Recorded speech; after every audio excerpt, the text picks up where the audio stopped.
મુંબઈ સમાચાર આયોજિત માતૃભાષા ભાગવત સપ્તાહ. તો આપણા ભાગવત સપ્તાહની થીમ છે માતૃભાષા. તો એની માટે શું કહેવું છે? મારી માતૃભાષા ગુજરાતી છે અને હું જન્મ્યો ત્યારથી મારા ઘરે રોજ મુંબઈ સમાચાર આવતું. એ વાંચતા પહેલું ગુજરાતી મારું વાંચન જ મુંબઈ સમાચાર હતું. સ્કૂલમાં તો પછી વાંચતો. તો મારા માટે તો મુંબઈ સમાચાર મારી માતૃભાષાનું પ્રથમ ચરણ છે વાંચનમાં. મારી બા મને શું કહેતા, મારા બાપુજી મને શું કહેતા, મારા ભાઈઓ સાથે શું વાતો કરતો તો વાતોથી થતું. પણ શબ્દો વાંચવાની શરૂઆત મેં કરી. ક ખ ગ, એક નાનકડી ઘરમાં ચોપડી આવે, મારા ભાઈ બહેનો બધા મોટા હતા મારાથી, તો ક ખ ગ એમાં જોઈ જોઈ શીખી. પણ એ ક ખ ગમાંથી જે શબ્દ બનતા હતા કે ક કમળનો ક ને એ બધું એ સ્કૂલમાંથી આટલું. પણ વાક્યો અને એ શાળા કરતાં વધારે પહેલાં મને લાગે છે મુંબઈ સમાચાર શીખ્યો. એટલે મારા માટે તો મારી માતૃભાષાનું પ્રથમ ચરણ મુંબઈ સમાચાર હતું. અને આજ સુધી મારા ઘરે મુંબઈ સમાચાર આવે છે. એટલે 200 વર્ષનું જે સેલિબ્રેશન હતું એમાં માનનીય વડાપ્રધાન શ્રી નરેન્દ્રભાઈ મોદી ઉપસ્થિત, હું ત્યારે બી હતો. અને આ ઐતિહાસિક સિદ્ધિને દર વર્ષે મુંબઈ સમાચાર આગળ વધારતું જ રહ્યું છે. અને આ જે આયોજન કર્યું છે, આજે હું છેલ્લા દિવસે આવ્યો, એનો મને બહુ આનંદ થયો કે હાશ, હું આનો સહભાગી થઈ શક્યો. હું જોઈ શક્યો કેટલા મોટા પાયે, કેટલો મોટો આ માતૃભાષાનો જે મનોરથ કહેવાય ને જે આયોજન કર્યું છે અદ્ભુત છે. ભાગવત સપ્તાહની માતૃભાષામાં આટલા લોકોને, આટલા ગુજરાતીઓને નવરાત્રિ હોય ત્યારે બહુ જોવા મળે, પણ યંગસ્ટર જોવા મળે, પણ આટલા આપણા વડીલજનોને એક સાથે જોવામાં આટલી મોટી સંખ્યામાં બહુ આનંદ થયો.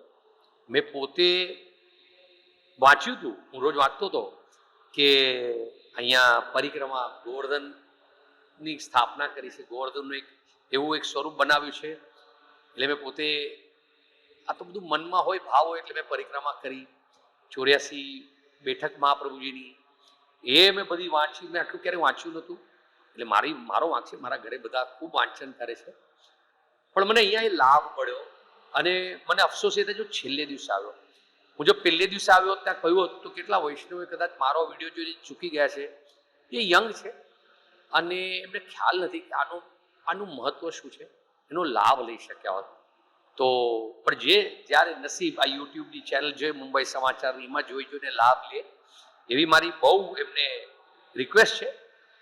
અને ખાસ કરીને સૌરભભાઈ મહેતા જે મુખ્ય મનોરથી છે અને રમેશભાઈ પારીખ જે સહમનોરથી, એ બંનેને ખૂબ ખૂબ ખૂબ ખૂબ વંદન અને ખૂબ આભાર એમનો કે એમણે જે આખું સંયોજનમાં જે સાથ આપ્યો. કારણ કે જે સેવા એ બધી તન મન ધનથી સેવા થાય તો બધા ભેગા મળીને તો અહીંયા પહોંચી શકે આટલા મોટા પાયે. મને યાદ નથી કે મુંબઈમાં માતૃભાષા અને ભાગવત સપ્તાહ લઈને આટલું મોટું આવું કોઈ આયોજન ક્યારેય આટલા વર્ષોમાં થયું હોય. અને આની પાછળ મુંબઈ સમાચાર અને એની આખી ટીમ અને એક વ્યક્તિ નિલેશભાઈ હંમેશા કાર્યરત. એટલે નિલેશભાઈ આ જે ખંતથી, જે મહેનતથી આ ઊભું કરે છે, આટલા વર્ષોથી હું જોઉં છું, ખરેખર ધન્ય છે. મુંબઈ સમાચારનું પણ ભાગ્ય છે કે આટલા વર્ષો પછી નિલેશભાઈ આવ્યા અને આજે જે મુંબઈ સમાચારને એમણે જાળવી રાખ્યું છે, આગળ લઈ જાય છે. આ બહુ આનંદ થયો. એનો આ આનંદને વર્ણવી નથી શક્યો. મારા શબ્દો કદાચ ઓછા પડશે એટલો આનંદ થયો મને. બહુ એટલે બહુ જ મજા આવી. અમુક જગ્યાએ તો કોને જ્યારે મહાપ્રભુજીની બેઠકજીનું બધું વાંચતો હતો, કેટલો મને અમુક વાર તો હું ત્યાં પહોંચી ગયો એવું મને લાગ્યું. એટલે આ તો બધું ભાવની વાત છે, આ શબ્દોમાં તમે ન વર્ણી શકો. અને તમે બે શબ્દનો અત્યારે ઉપયોગ કર્યો, બા અને બાપુજી. આ શબ્દ અત્યારે મોમ અને ડેડમાં ફરવાઈ ગયા છે. તો એ યંગ જનરેશનને આપણે મને શબ્દો સામે એ લોકો મમ્મી પપ્પા કે એમાં બહુ વાંધો નથી. જો એ લોકો એમનો પ્રેમ અને આદર મા બાપ પ્રત્યેનો જાળવી શકે. કારણ કે શું કરીએ ને, આપણો પણ વાંક છે અને વાંક નથી પણ. કારણ કે એ લોકો અંગ્રેજી સ્કૂલમાં જાય, હવે આપણે એમને એમ પણ ન કહી શકીએ. કારણ કે આજે એ લોકો જે કોમ્પિટિટિવ વર્લ્ડમાં પોતાનું જીવન જીવશે, તો એ બધું હું જનરલી એ બધું જેમ કરે એમ કરવા દઉં છું. અલ્ટિમેટલી કહું છે કે એમની મા બાપ પ્રત્યેની નિષ્ઠા, મા બાપ પ્રત્યેનો પ્રેમ આદર ભાવ બરાબર રહેવો જોઈએ. અને આપણે તો નાના હતા ત્યાંથી બા બાપુજી કીધું તો બને એ બા બાપુજી જ બેસે છે. અને એ લોકો પપ્પા મમ્મી કે ડેડ કે મોમ કે એની સાથે વાંધો નથી. પણ ગુજરાતી ભાષા મારા ઘરમાં તો મેં જાળવવાની બહુ કોશિશ કરી કે વાતો ગુજરાતીમાં કરવાની. ભણ્યા એ લોકો ઇન્ટરનેશનલ સ્કૂલમાં, એટલે વાંચન લેખનમાં બહુ હું કદાચ મારો ભાગ ભજવી ન શક્યો, પણ બોલે જરૂર, બધું બોલે. એ લોકોએ ઘરે ગુજરાતીમાં જ વાત કરવાની, આવું જાળ્યું છે.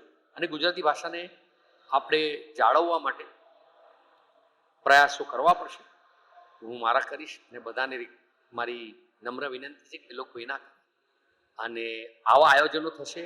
આવા આયોજનોમાં જો આપણો યુવા વર્ગ જોડાશે, જે આજે ઘણા બધા છે, તો ઘણા વર્ષો સુધી આપણે ભાષાને જીવતી રાખી અને અહીંયાથી પ્રગતિ કરી શકશું.